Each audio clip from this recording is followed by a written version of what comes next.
一说到缅甸茶，大家首先想到的肯定是佤邦茶跟果敢茶。其实缅甸除了这两个地方，还有很多产茶区，不知道是品种的原因还是工艺的原因啊，其他地方的茶呢并没有那么高的知名度。乃雾他们村除了咖啡，种的最多的呢就是茶叶。这段时间我们还发现了很多老树茶，最大的应该也有几百年的树龄了。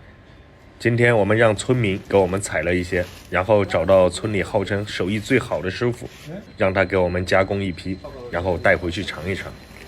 下面就让我们沉浸式体验一下缅甸的制茶工艺。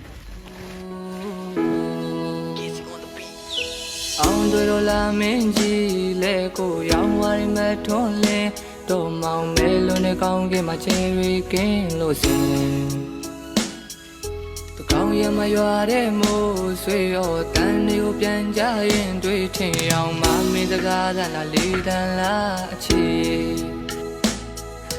ကောင်းတို့အရာရာတွေဖန်တီးသူချစ်မြတ်တာတွေနေတကယ်မသိတဲ့စင်မရောက်ခင်မှာများတွေကုန်နေပြီ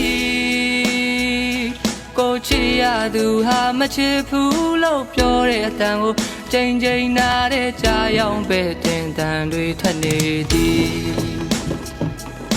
မေမချစ်တဲ့လောကမှာကိုဘဝအတိတ်ပဲမဲ့ဥ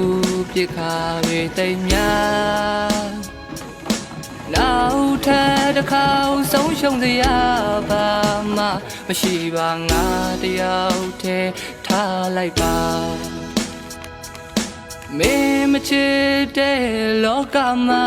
ကိုဘဝအတိတ်ပဲမဲ့ဥပြစ်ခါတွေတိမ်များနောက်ထပ်တစ်ခါဆုံးရှုံးတရားပါမရှိပါငါတယောက်တည်းထားလိုက်ပါ